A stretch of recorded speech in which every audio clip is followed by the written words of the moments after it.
témoignages. Vous aurez à peu près 15 minutes chacun pour nous donner un petit peu comment vous avez profité, je dirais, du digital avant, je dirais, le contexte qu'on connaît sanitaire et comment vous avez su rebondir sur ce contexte grâce à votre switch entre guillemets digital et ce que ça vous a permis en termes d'avantages depuis ça. Je commence par Yellow avec Damien.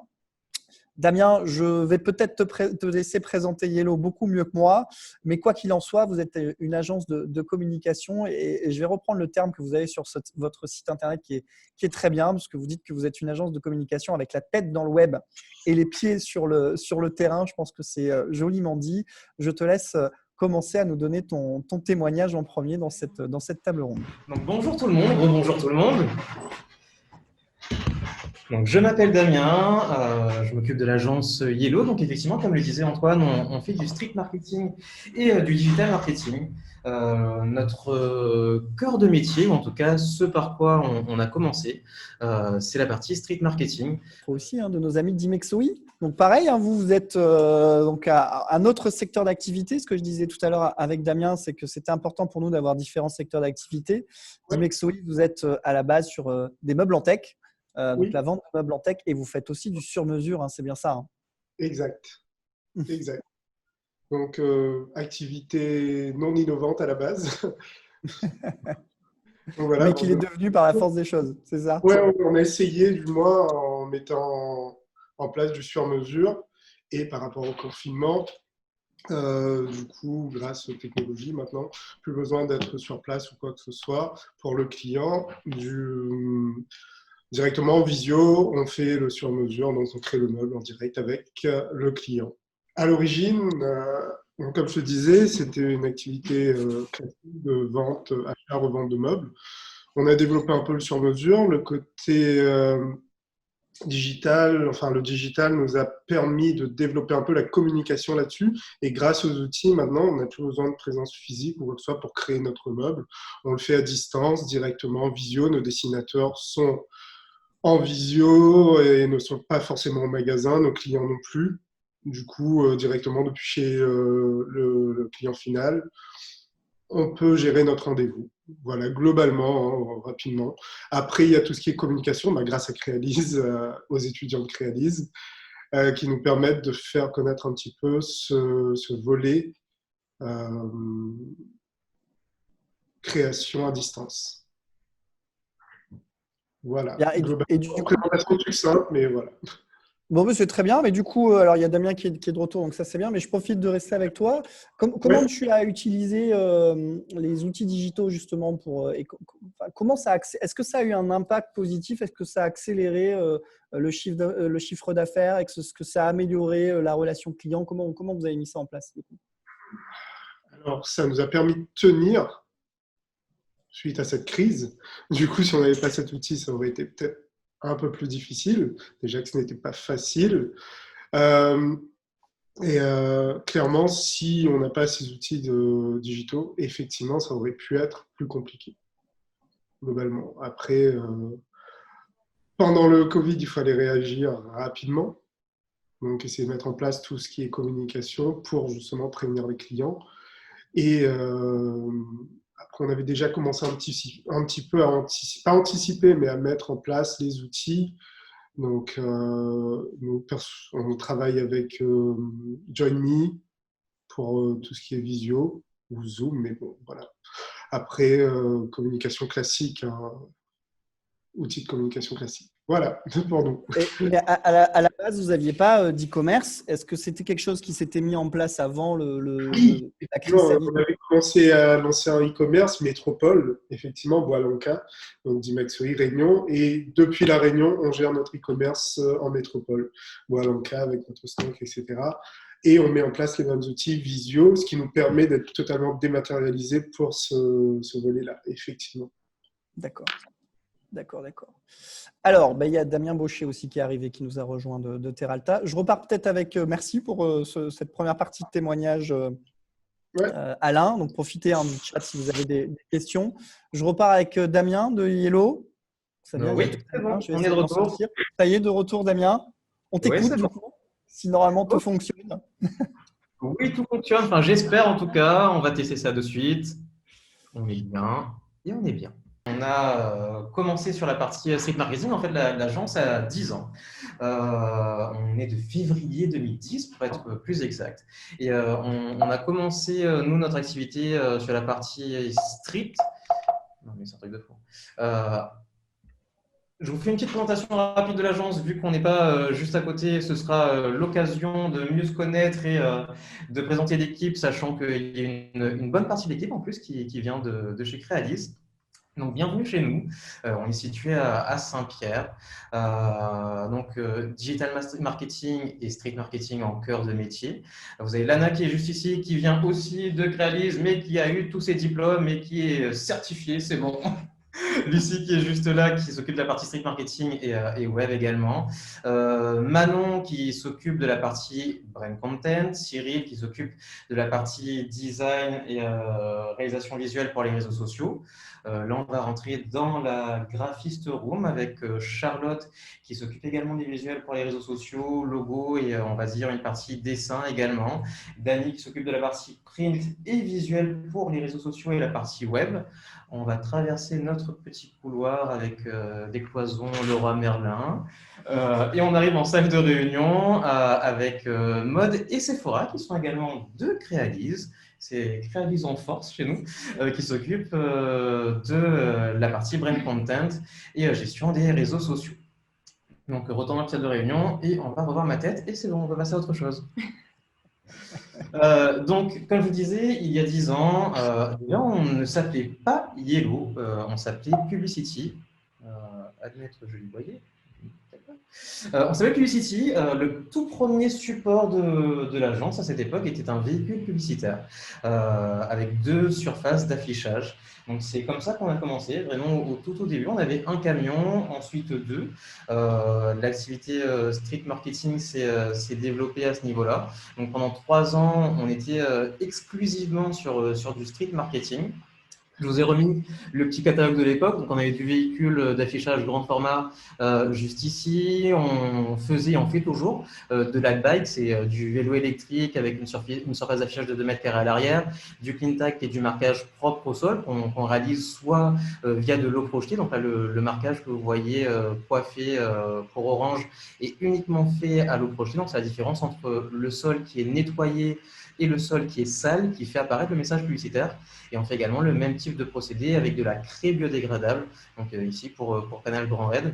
La partie journaux géants, c'est du papier spécial qu'on imprime, un petit parchemin qui résiste à l'eau, à l'humidité. Et là, c'était on va dire une déclinaison c'était une fausse une du journal de Lille pour un de nos clients qui nous a fallu des petites blagues. Donc, ceux qui sont friands d'anecdotes, n'hésitez pas à m'appeler après. Je vais vous raconter ces folles histoires avec le journal de Lille et également des opérations sur mesure. Donc là, on était vraiment à cette époque-là, comme je vous le disais, sur du street marketing à 100%. Patatrac, ce monsieur est apparu, ou en tout cas est devenu plus connu sur la Réunion. Donc on devait être aux alentours de 2013-2014. Facebook est arrivé en France en 2008. A racheté Instagram en 2012, si je ne dis pas de bêtises, a atteint le milliard d'utilisateurs également vers 2012-2013. Et ce qui fait que le paysage street n'a pas changé, mais les demandes des clients ont énormément évolué à cette période-là, sachant que sur ces premières années d'activité, notre principal client à La Réunion, enfin nos principaux clients, étaient les agences publicitaires. Donc sur un lancement de produit ou sur un développement d'activité, enfin bref, sur tout type de stratégie, les agences nous consultaient pour mettre en place les actions terrain. Suite à cette, on va dire, digitalisation du paysage numérique, donc là je fais vraiment le laïus de notre arrivée sur la partie digitale. J'embrayerai Antoine sur ta question, sur le contexte actuel par la suite. Cet avènement des réseaux sociaux à l'époque a fait que les clients qui nous demandaient des actions street, purement street à l'époque, nous demandaient du coup systématiquement d'intégrer une partie digitale à ce qu'on faisait. Et nous, de notre côté, on a également, du coup, à cette époque-là, commencé à lancer nos services sur la partie digitale, sur la gestion de réseaux sociaux, la création de sites web, d'applications mobiles et du SMS marketing depuis quelques années maintenant également, pour pouvoir non seulement le plugger dans nos actions de street marketing, et aussi tout simplement de proposer ces services-là en propre. Je vais venir juste après là-dessus. Je vais dire jusqu'en 2017-2018, notre chiffre d'affaires était sur du moite-moite entre le street marketing et le digital marketing. 2018-2019, on est passé en majorité sur la partie digitale. Je dirais on est aux alentours des 60% de chiffre d'affaires sur la partie digitale. Et là, depuis cette année et fin de l'année dernière, donc, ça a commencé à s'amorcer. Même sans ce contexte Covid, aujourd'hui, le digital représente 80-90% de notre chiffre d'affaires à l'agence. Donc, c'est juste énorme. On continue nos actions street, bien sûr. Et du coup, ce qu'on a fait il y a 1-2 ans, quand cette tendance se concrétisait entre la partie digitale et la partie street, on a travaillé, enfin, on connaît JC Deco sur La Réunion via différentes opérations qu'on a pu réaliser pour des clients sur la partie affichage. Et on a pu travailler avec eux, en tout cas négocier avec eux, avec JC Deco France sur, on va dire, une partie digital, Lana aime beaucoup ce mot, où on allie vraiment la partie du coup street marketing et digitalisation. En tout cas, je vais lancer une petite vidéo, ce sera plus simple.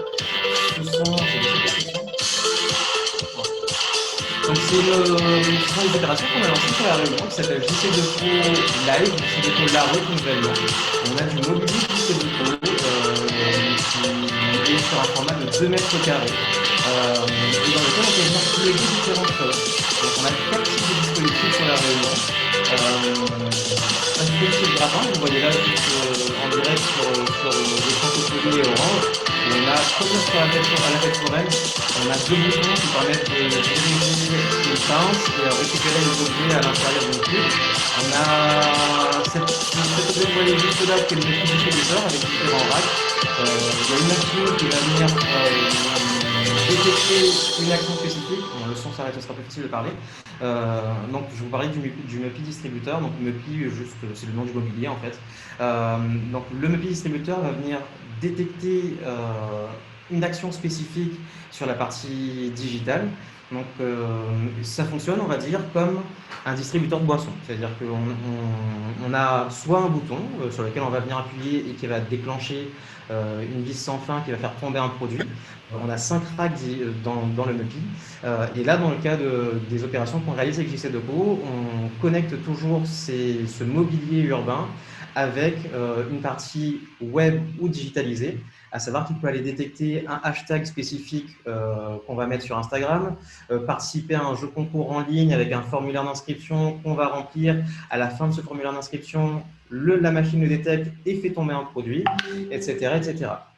Donc, il y a pas mal de choses qui peuvent être mises en place via ces mobiliers. Et on va dire c'est la façon dont on a bouclé la boucle en conjuguant nos premiers amours avec la partie street marketing et cette partie digitale qui prend de plus en plus de place chez nous.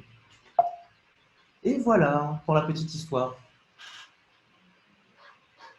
Merci Damien pour cette belle histoire bien présentée. Je ne sais pas si c'est Lana qui a fait le diapo, mais il est très, très sympa. Je repars avec Alain avant de partir avec Damien Baucher de Terralta là, qui nous a rejoint. Alain, on parlait d'e-commerce tout à l'heure parce que vous avez effectivement refondu votre site. Mais avant peut-être l'arrivée de Laurence, je ne suis pas sûr que tu utilisais les réseaux sociaux. Est-ce que l'utilisation des réseaux sociaux, avec l'impact que nous a montré Damien là, dans sa présentation, est-ce que ça a eu un impact, toi, dans l'augmentation ou pas de ton activité au sein de Dimexoi? Oui, il y a quand même une différence notable entre l'avant et après réseaux sociaux, effectivement.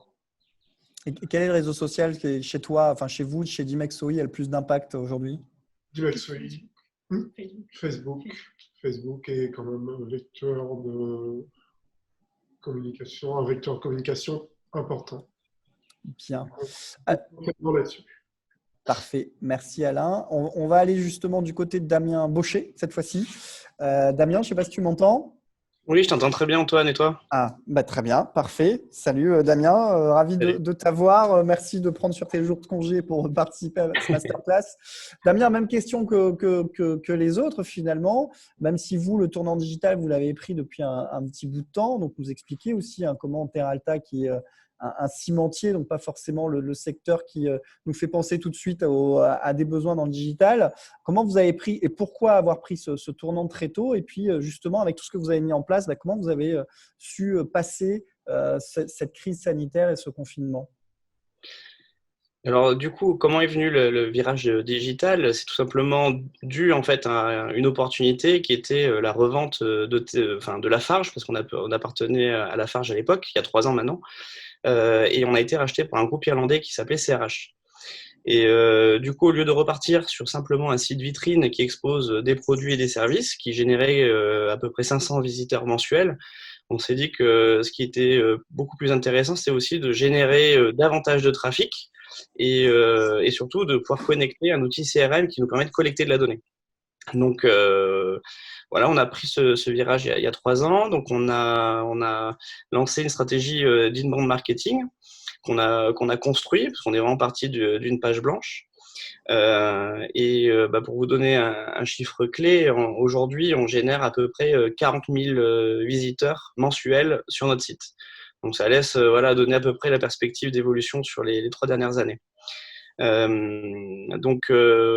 sûr, comme les étudiants le savent, la stratégie d'acquisition client se fait par différents biais.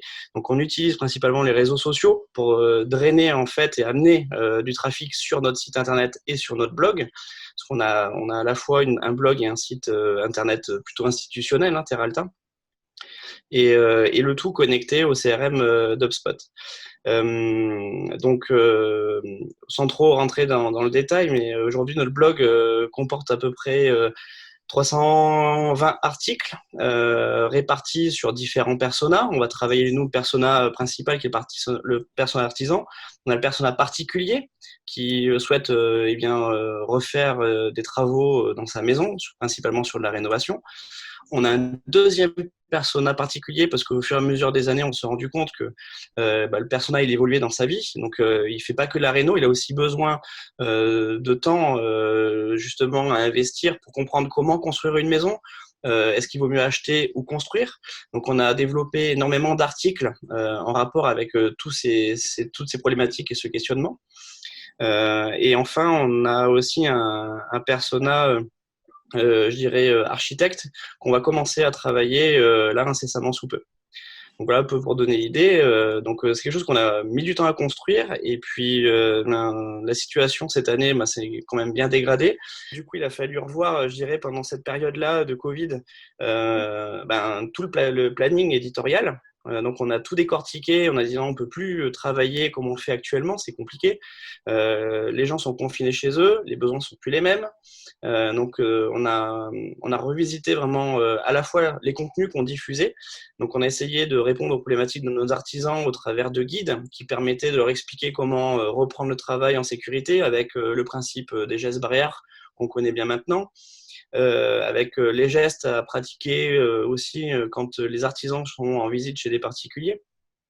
Donc, on a essayé de ne non plus parler, je dirais, d'application client, comment faire une terrasse, comment choisir son ciment, mais plutôt de se remettre vraiment à l'actualité du mois de mars. Et puis courant mai, on s'est rendu compte qu'on avait beaucoup trop de demandes à gérer, des demandes de clients particuliers qui souhaitaient bricoler chez eux parce que étant confinés, on va passer beaucoup plus de temps à bricoler chez soi. Et donc, on recevait des dizaines d'emails nous demandant si on était ouvert, quels étaient les prix de nos matériaux. On s'est dit, on peut plus se permettre de renvoyer l'ensemble de ces flux aux commerciaux qui géraient déjà, eux, l'urgence avec leurs propres clients artisans. Donc, on s'est dit qu'il était vraiment utile que de lancer un site, donc une boutique en ligne. Donc, en méthode agile, on s'est plugué sur Shopify Et en une semaine, on a monté un site internet avec nos 20-80 en termes de produits qui nous permettaient de répondre à un maximum de demandes. Donc, fin mai, on a sorti un site marchand qui aujourd'hui décolle tout doucement. C'est pas encore la panacée, mais on est en croissance mensuelle chaque mois sur à la fois le nombre de visiteurs et aussi le nombre de paniers commandés.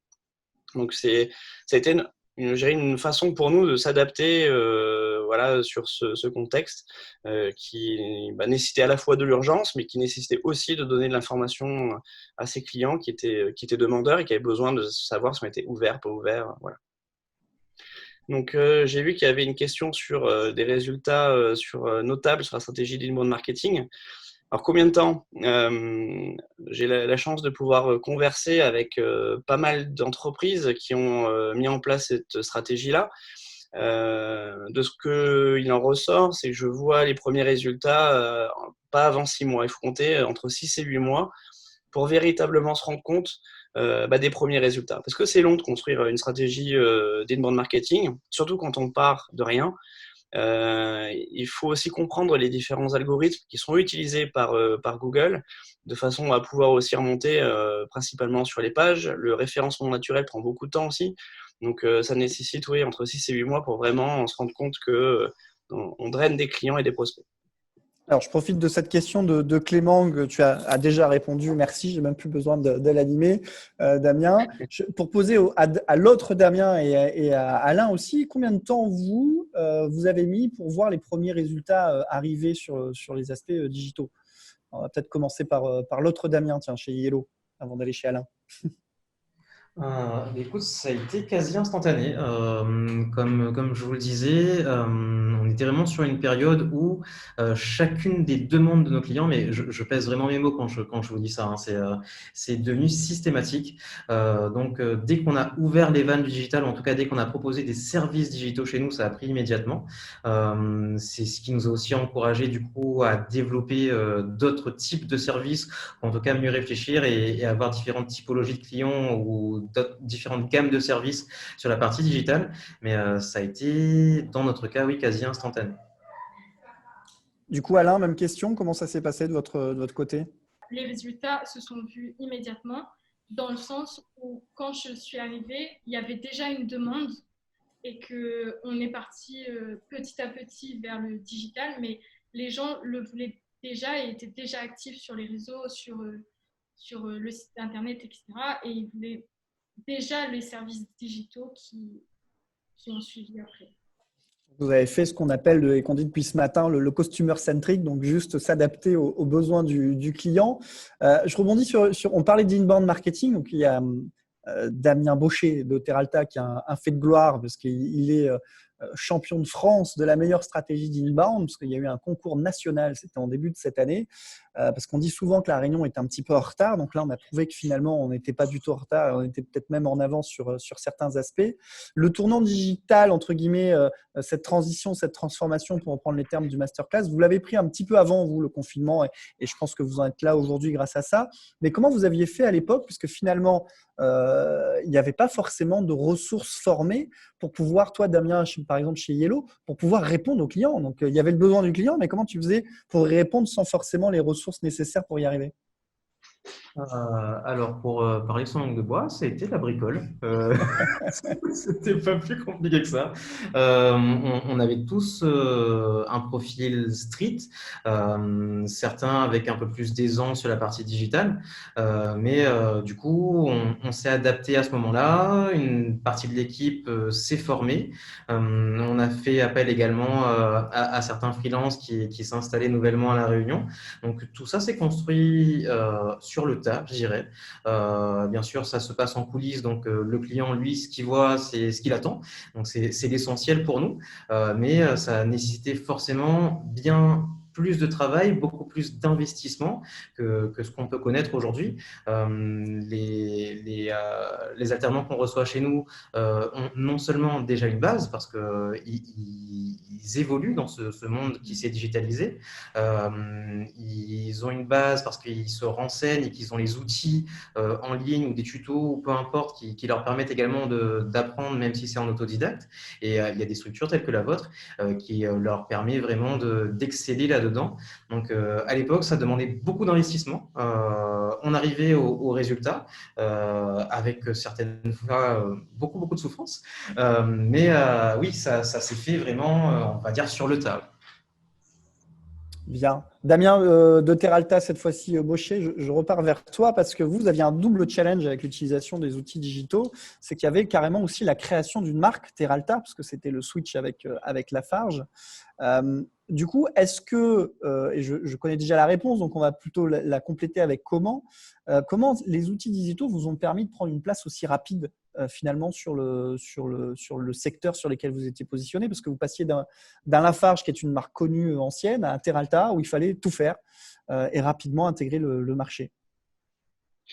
Oui, alors c'est vrai qu'on est parti d'une feuille blanche, hein, parce que c'est vrai que le nom Terralta a été, je dirais, inventé par les équipes locales.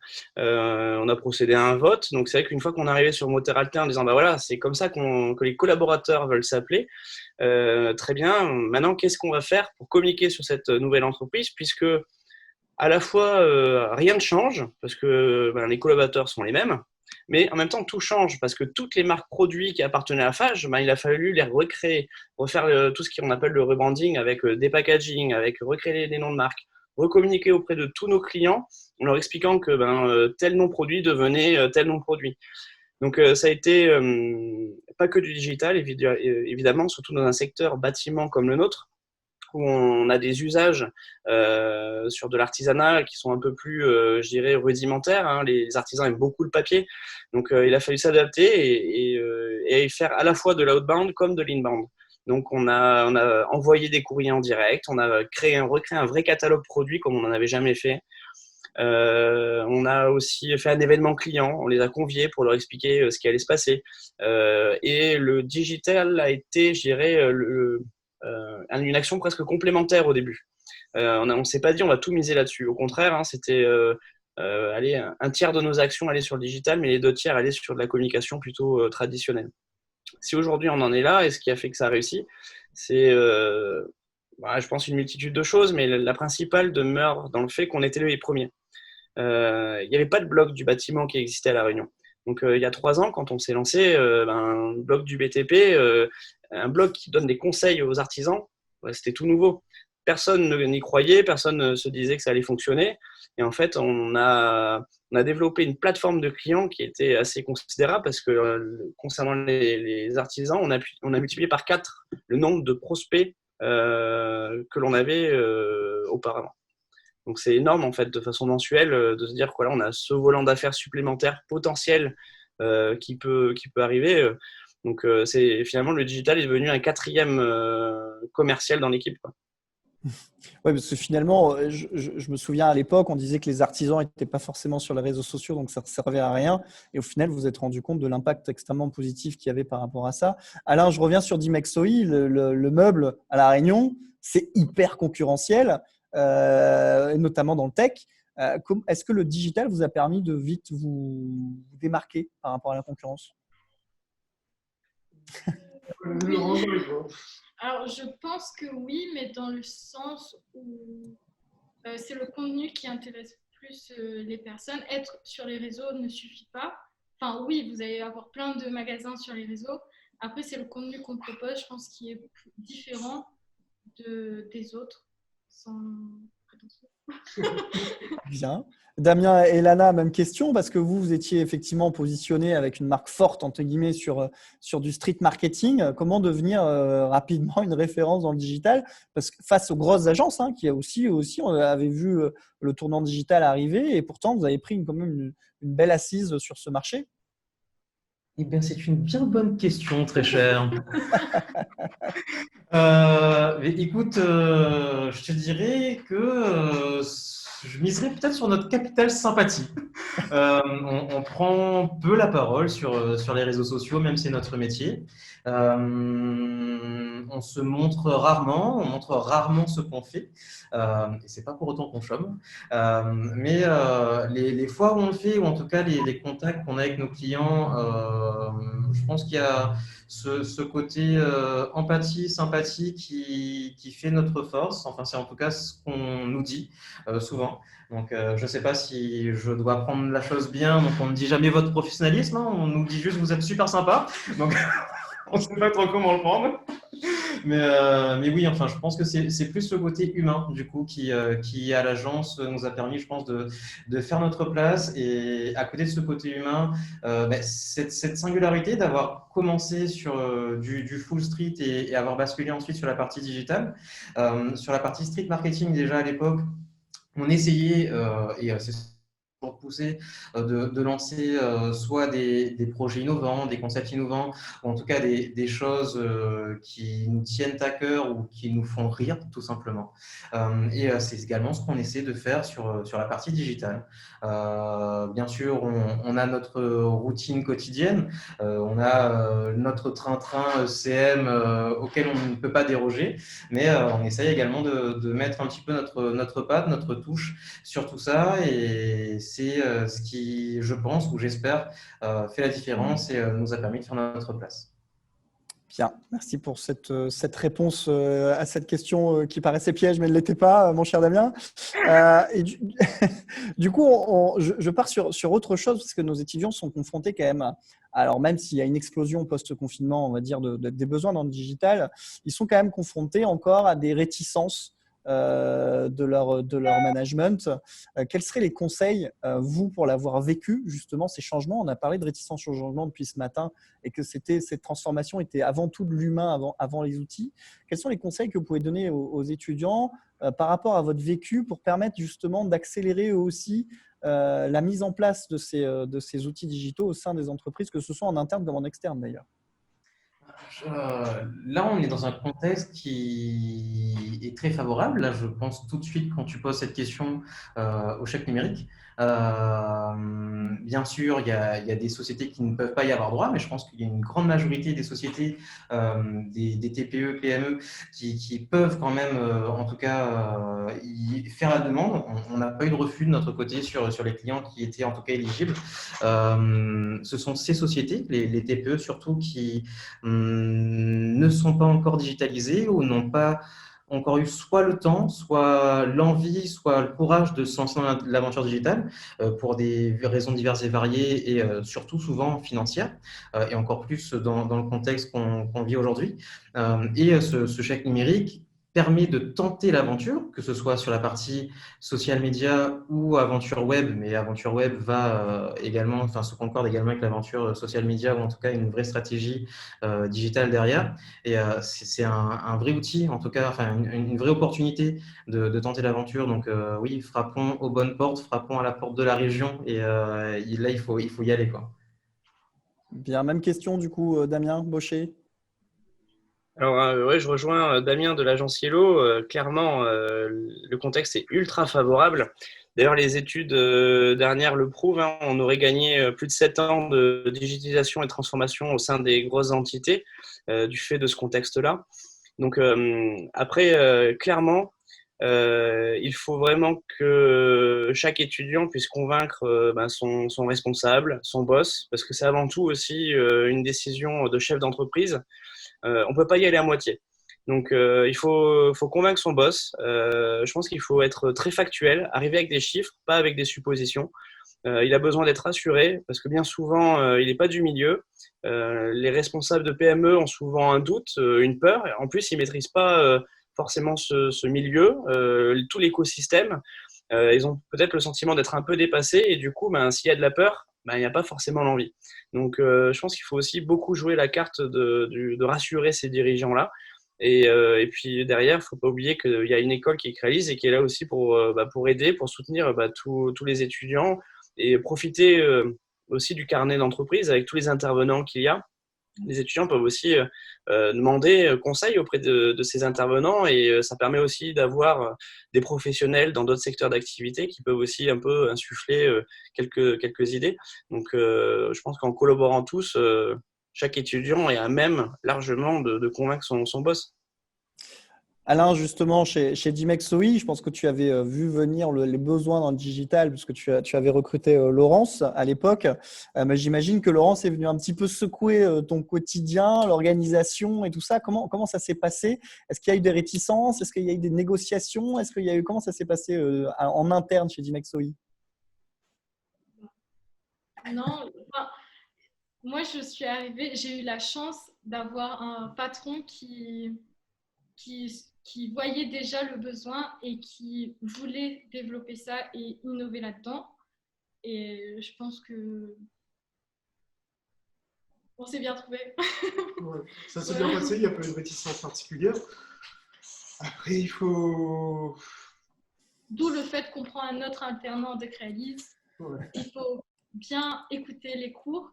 Et je pense que si j'ai un conseil à donner aux étudiants, c'est d'être créatif, pas chercher forcément d'innover, parce qu'il y a déjà plein de choses qui existent, mais peut-être prendre quelque chose qui existe et le mettre à sa sauce pour que l'entreprise voit qu'elle a une identité et une image sur Internet et que sans ça, ben, ça marcherait pas, ça marcherait moins bien. Bien. En 2018, il y avait un numéro 2 d'un très grand groupe à La Réunion qui me disait que les réseaux sociaux, c'était un effet de mode.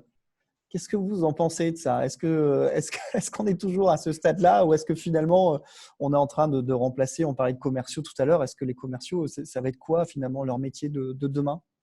Damien Baucher, tiens. Je pense que la personne qui a dit ça doit aujourd'hui se mordre les doigts parce que c'est-à-dire qu'il n'a pas pris le virage.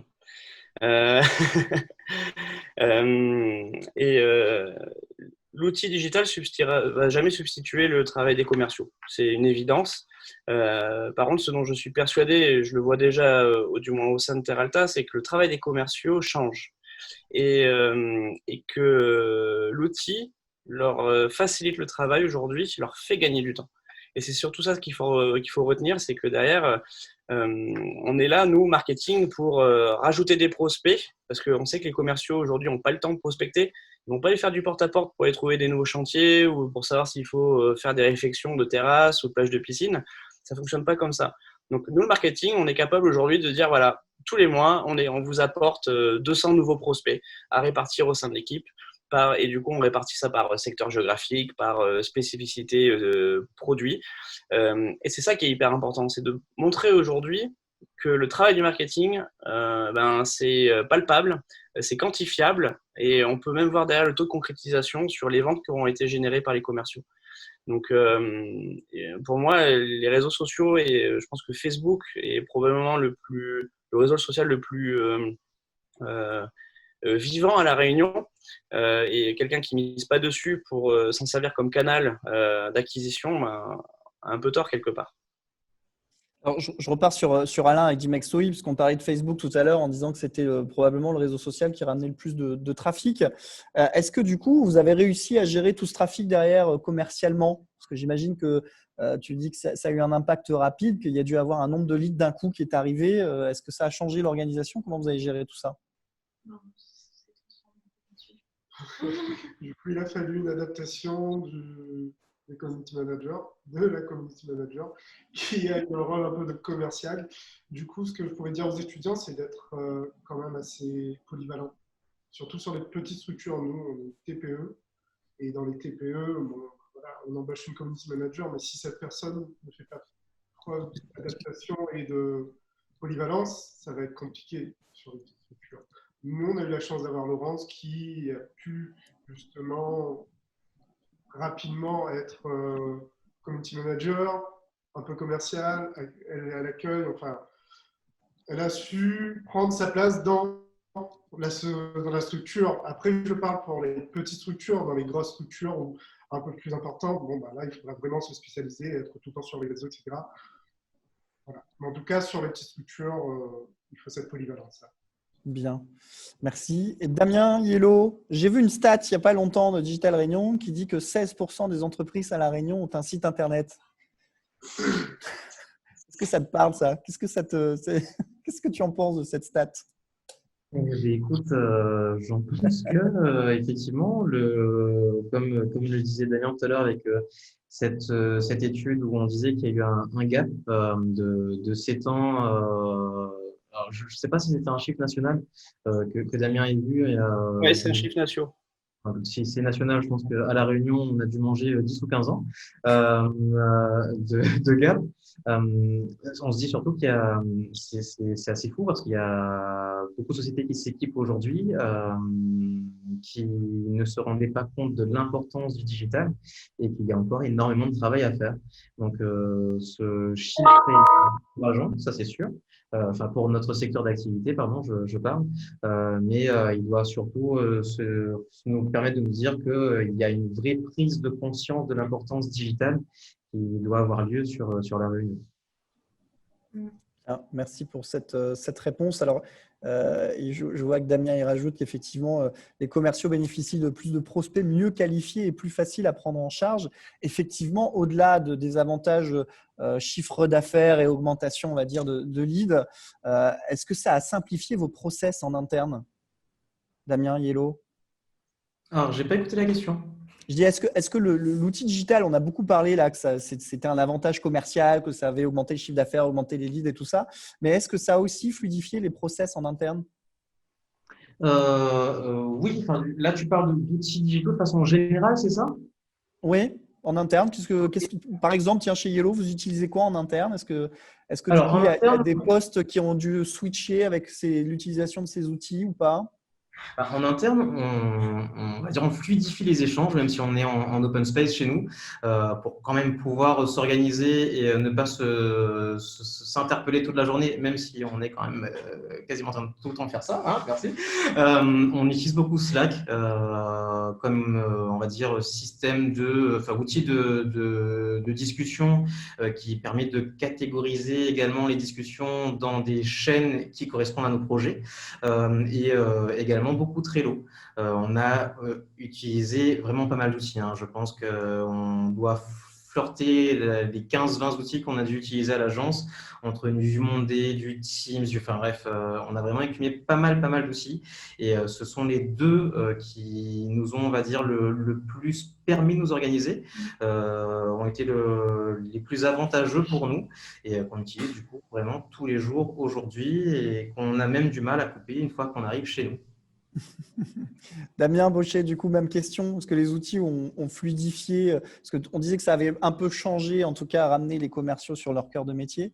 Mais est-ce qu'au niveau du reste de la société, est-ce que ça a fluidifié des choses? Est-ce que ça a permis à des postes peut-être de se complémenter, de se switcher? Je ne sais pas comment ça s'est passé en interne chez Teralta. Clairement, on est beaucoup plus agile et beaucoup plus rapide dans la prise en charge de prospects, de demandes. Déjà, au sein de l'équipe marketing, je pense qu'au quotidien, on doit nous-mêmes gérer en live à peu près une dizaine de clients par jour. Donc, sur des demandes qui sont relativement simples, sur lesquelles on peut apporter une solution, que ce soit par email, par téléphone ou par chat live. Une fois qu'on se rend compte que la demande commence à être un peu plus chaude ou nécessite une expertise technique différente, à ce moment-là, on va aller rentrer dans le CRM les informations de ce prospect-là pour les transférer au commercial. Maintenant, ça c'est dans le cas où le canal est direct marketing. Maintenant, on a créé, que ce soit sur notre blog ou sur notre site internet, des services, c'est-à-dire par exemple des calculateurs de matériaux. Une personne se connecte sur un de nos calculateurs sur du béton. Il a une dimension de dalle à couler. Il ne sait pas ce que ça va lui coûter. Il n'a aucune idée du mètre cube que ça peut représenter. Mais il va saisir les informations dont il a besoin. Et le commercial du secteur est rattaché au produit béton, recevra en live un email.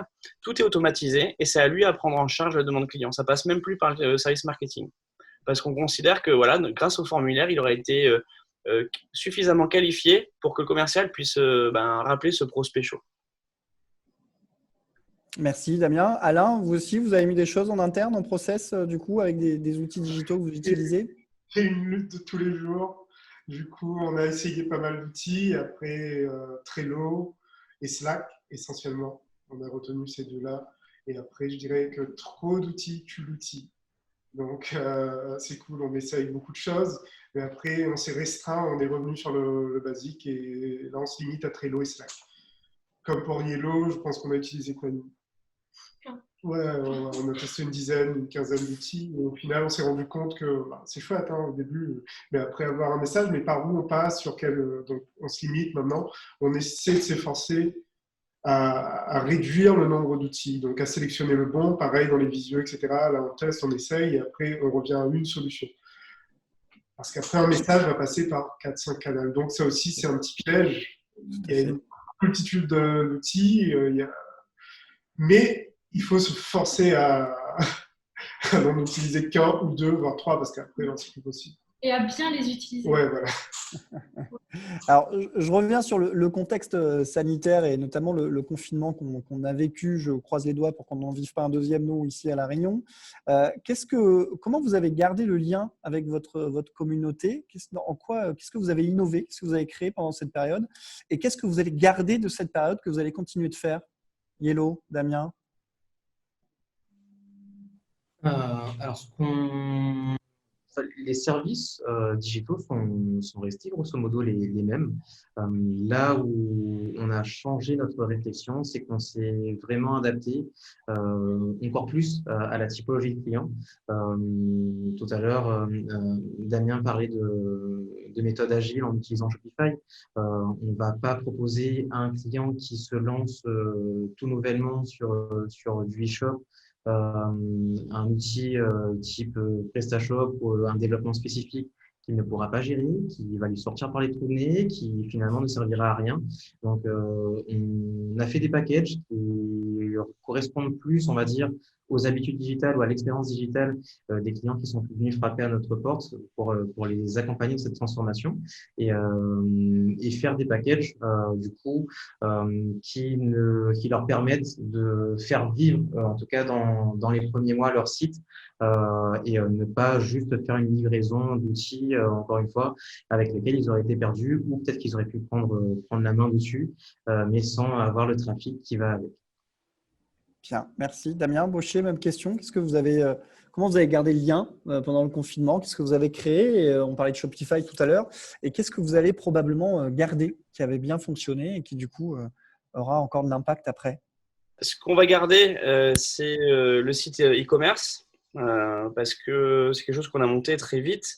Et même si on est une PME plutôt importante à La Réunion, on a considéré que c'était aussi un test quelque part derrière ce lancement de site marchand, sans trop forcément savoir ce que les artisans, comment ils allaient appréhender le fait de commander via Internet, sans trop savoir comment les clients particuliers aussi allaient arriver sur notre site pour commander des blocs, du ciment ou du sable. Donc ça a été aussi un test. On s'est rendu compte que voilà, il y avait un intérêt pour pas mal de clients. On se rend compte aussi qu'on a un taux de réachat qui est pas déconnant sur ce segment particulier sur des matériaux.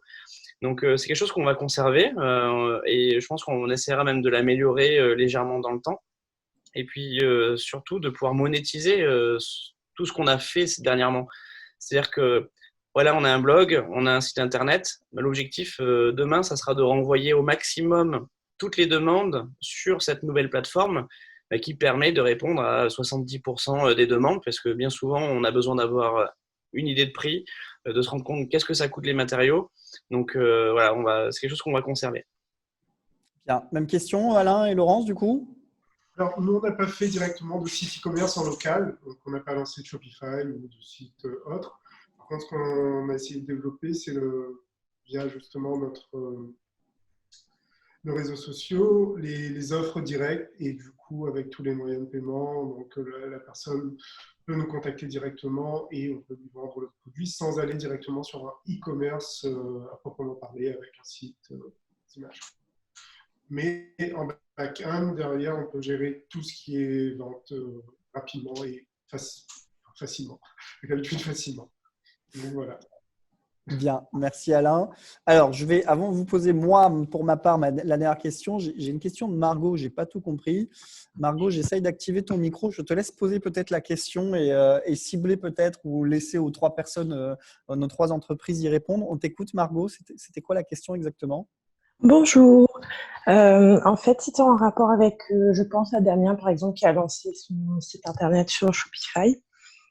Et est-ce que il a préféré en fait perfectionner tout ça en interne et bien mettre en place sa stratégie avant de sortir en fait le meilleur produit final, donc son site internet vraiment finalisé au maximum, ou il a préféré se lancer et ensuite revenir sur certaines choses ou voilà, faire de grosses modifications par la suite. Et de même pour les autres intervenants, s'ils ont ce type d'expérience par rapport à leur transformation. Parfait, merci Margot pour cette question. Donc, je paraphrase un petit peu. Est-ce que vous avez mis en place un MVP ou vous avez sorti direct d'un produit final? Damien Baucher. Oui, alors pour la plateforme e-commerce avec Shopify, pour être très honnête, on a pris un template gratuit dans Shopify de façon à limiter au maximum les coûts. On ne savait pas non plus qu'est-ce qu'il allait se passer dans ce contexte hyper incertain. Donc, on s'est dit qu'on allait apprendre en marchant. Donc, on a intégré à peu près 80 produits sur notre site marchand qui représentaient aussi 80% de nos chiffres de vente. Donc, c'était assez rapide à mettre en œuvre. Et finalement, on a pris les commandes au fur et à mesure. Il a fallu simplement caler au moins le process interne, qui est probablement la chose la plus compliquée pour des entreprises comme les nôtres parce que potentiellement, il y a beaucoup d'intervenants. Ça touche les commerciaux qui vont formaliser derrière une offre de prix et qui vont chiffrer probablement aussi la livraison des matériaux à l'adresse du particulier ou du chantier. Donc, il fallait faire venir les commerciaux aussi sur cette plateforme, leur expliquer comment ça allait fonctionner. Ensuite, c'était aussi gérer les paiements à distance. Donc, on a décidé de partir avec un module de paiement à part qui n'était pas intégré à Shopify. Donc, on est parti avec une solution qu'on appelle PayPlug et qui permettait d'envoyer des liens de paiement à la fois par email ou par SMS. Donc, c'était assez simple pour les commerciaux. En 3 clics, on peut envoyer un lien de paiement. Et il a fallu mettre aussi l'équipe donc facturation recouvrement dans ce projet-là parce que en fin de mois, il faut rattacher tous les devis au bon montant et surtout au bon site de facturation. Donc, on a appris en marchant. Il nous a fallu peut-être 3 bonnes semaines pour vraiment fluidifier le process. Et aujourd'hui, on continue d'améliorer petit à petit tout ce que l'on fait. Donc, on n'a pas sorti la grosse artillerie, on n'a pas fait appel à une agence pour nous aider. On l'a fait à 2 avec l'équipe. Et puis, voilà, c'est comme ça que ça s'est monté. Qui aimerait rebondir aussi sur cette question, Damien ou Alain? Sur le test and learn. Nous, c'est notre spécialité, ça. De sortir un petit truc et nous adapter et de faire toujours mieux. Et on n'a toujours pas le haut, en fait. On ne pourrait jamais attendre le produit parfait pour lancer le produit, sinon on ne va jamais le lancer. Je ne sais pas, si on ne teste pas… Et en fait, il faut aller du principe qu'on cherche toujours mieux. Donc, il n'y a jamais de projet final. Si on attend la perfection pour se lancer, on attendra toujours. Enfin, ça me fait sourire. C'est clair. C'est très franco-français d'attendre de tout maîtriser avant de tester. C'est impossible. Damien Yellow, tu veux rebondir? Oui, écoute, on a appris, comme je disais, sur le tas, nous, au moment où on a décidé de se lancer sur cette partie digitale. Donc, oui, il n'y a pas eu d'études ou d'attente du produit parfait à ce moment-là. Et encore plus dans ce secteur jusqu'à aujourd'hui, alors que du coup, on a quelques années maintenant derrière nous. On est toujours en train d'évoluer, on est toujours en train d'apprendre des choses, on est toujours en train de discuter avec nos amis de chez Facebook, avec des tickets parce que ceci, parce que cela, et parce qu'il y a des choses qu'on souhaiterait mieux comprendre. Donc, attendre un outil parfait dans ce secteur, c'est impossible. Il est en constante mutation, en constant bouleversement. Donc, on a appris sur le tas. Aujourd'hui, le tas, on le maîtrise, mais on continue à gratter. Bon, en tout cas, merci. Il y a Edwige, je prends ce que dit Edwige sur le chat. Elle dit que c'est très encourageant et hyper motivant d'avoir des retours des entreprises. Alors, pour moi, ce sera la dernière question, sauf s'il y en a d'autres dans le chat, profitez. Mais faire un vrai tour de table cette fois-ci avec vous trois, l'un après l'autre. Pour les entreprises qui nous écoutent et les étudiants qui sont dans des entreprises qui démarrent ou qui initient leur transformation digitale, qu'est-ce que vous pouvez leur conseiller? Et est-ce que vous avez peut-être des petits tips ou des astuces que vous pouvez leur donner aujourd'hui? On reste avec toi, Damien Yellow, parce que tu es en grand écran. Alors, quels sont les petits tips qu'on pourrait leur donner aujourd'hui? Est-ce que tu conseillerais à une entreprise qui démarre, qui initie sa transformation digitale? Je passe mon tour et je reviens dans un instant. Alors, on passe sur l'autre Damien. Je profite, on saute sur Damien Merci, Brochet. Damien. Les conseils, c'est difficile de donner des conseils comme ça. En plus, je travaille dans un secteur d'activité qui est déjà très en retard par définition, qui est le bâtiment. Je dirais c'est probablement, avant de se lancer, déjà de bien comprendre le milieu dans lequel on évolue, de bien étudier son marché, de bien étudier ses concurrents. Ça ne sert à rien de se lancer, il ne faut pas se dire que voilà, on a la science infuse. Non, prenez du temps et investissez du temps sur le terrain avec les commerciaux, avec les équipes en frontal avec les clients, parce que c'est là où il y a le plus d'insights, le plus d'éléments à récolter qui vont vous permettre de comprendre qu'est-ce que vous pouvez apporter pour faire mieux, plus vite et surtout avec un retour sur investissement intéressant. Et une fois que vous maîtrisez bien ce qui se passe en externe et en interne, focus sur le parcours client. Ça ne sert à rien d'être. On dit ouais, il faut être créatif. Oui, il faut en avoir la créativité, mais de temps en temps de rester basique et de bien comprendre comment fonctionne une vente et quel est le process d'une vente dans son entreprise. Une fois qu'on a bien compris ça, je pense qu'on a déjà fait 70% du boulot. Merci. Alain et Laurence, avant qu'on reparte sur Damien de Yellow. Hashtag Créalise, rapprochez-vous de Créalise, prenez quelqu'un de chez Créalise. Et voilà. La base. Non, c'est pas sponsorisé. Hein, Merci pour la pub, c'était pas le but, mais c'est gentil. Damien, on repart sur Damien de Yellow alors. Si Laurence veut... Laurence veut dire quelque chose, vas-y Laurence. Je pense que je rejoins Damien Brochet là-dedans, c'est que faut pas se dire, moi je sais que mon client il n'est pas sur Facebook par exemple, ou moi je sais que, ou j'imagine que. Il faut vraiment demander à son client et bien travailler ses personas. Et même si les alternants ils n'ont pas encore cette connaissance d'une stratégie bien faite, etc., il faut quand même savoir où on va, quels sont nos objectifs et savoir comment atteindre ces objectifs, mais toujours en répondant à un besoin. Oui, voilà, plus sérieusement, moi, un seul mot, le client. Tout simplement, on prend le client et après tout découle de ça, simplement. Ouais, ne pas imaginer à la place du client, aller le chercher et lui poser la question à lui directement. C'est ça, si on résume. Si lui veut payer par PayPal, il faut donner PayPal. Voilà. Damien et Lana, les Yellow, du coup. Vont me laisser la parole à Lana, histoire d'eux quand même. Je compléterai en disant, bien sûr, il y a cette partie client et aujourd'hui, il y a énormément d'outils qui sont à la disposition des étudiants, également des chefs d'entreprise, qui sont soit en freemium, soit faciles à prendre en main, que ce soit sur la partie Internet avec du no-code type Shopify ou des outils qui permettent de faire facilement des sites vitrines. Pareil sur le tracking, sur le comportement du client sur le site. Des outils type Zapier qui permettent de connecter différents types d'outils et faire des choses que seuls des développeurs pouvaient faire à l'époque.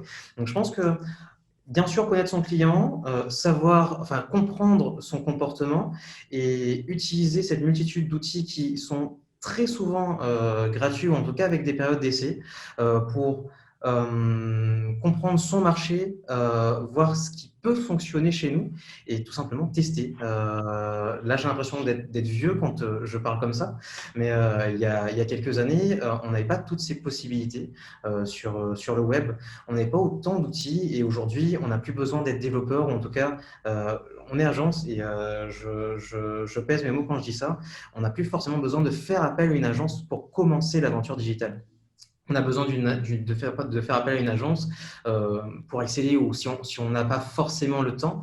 Mais il y a énormément de choses qu'on peut tester, mettre en place dans sa boîte et voir ce qui fonctionne et ce qui ne fonctionne pas aujourd'hui avec tous les outils qui sont en ligne et qui sont gratuits et sans développeur encore une fois.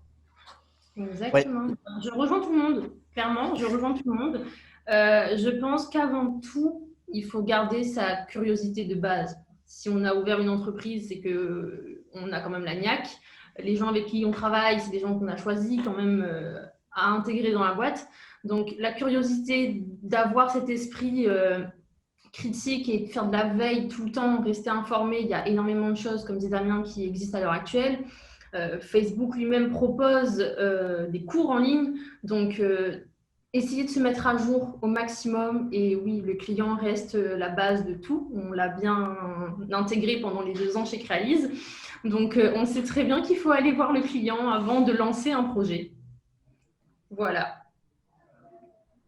Bien. Bah, merci pour cette belle phrase de fin et cette belle transition, parce que la thématique des outils no-code, c'est une thématique à la mode. On ne sait pas trop encore comment on va l'utiliser, mais on va probablement trouver le moyen d'en faire un masterclass rapidement cette année. En tout cas, merci, un immense merci à vous trois d'avoir pris le temps de partager avec principalement nos étudiants et une partie de notre écosystème, parce qu'il y a des entreprises, des salariés qui étaient là aussi. Un immense merci. C'est la fin de ce masterclass. J'espère sincèrement que le prochain sera en présentiel et plus en ligne, même si celui-ci était très agréable. Je vous dis à très bientôt. Belle continuation à vous, en tout cas dans vos activités respectives. Alain et Laurence du côté de Dimexoi, Damien Baucher du côté de Teralta et Damien et Lana du côté de Yellow. Au plaisir de vous recroiser dans d'autres événements et dans vos activités respectives. Pour les étudiants, c'est fini pour aujourd'hui, donc ça y est, enfin, vous pouvez décrocher de vos ordinateurs. Vous avez les livres blancs à nous rendre avant le 27 novembre. Ça, c'est la petite surprise Crealise de cette fin de journée. Et sinon, pour les autres, je vous dis à demain avec plaisir au campus. Merci à tous. Très bonne fin de journée, bonne soirée et à très bientôt. Merci Antoine, merci à tous. Salut. Ouais.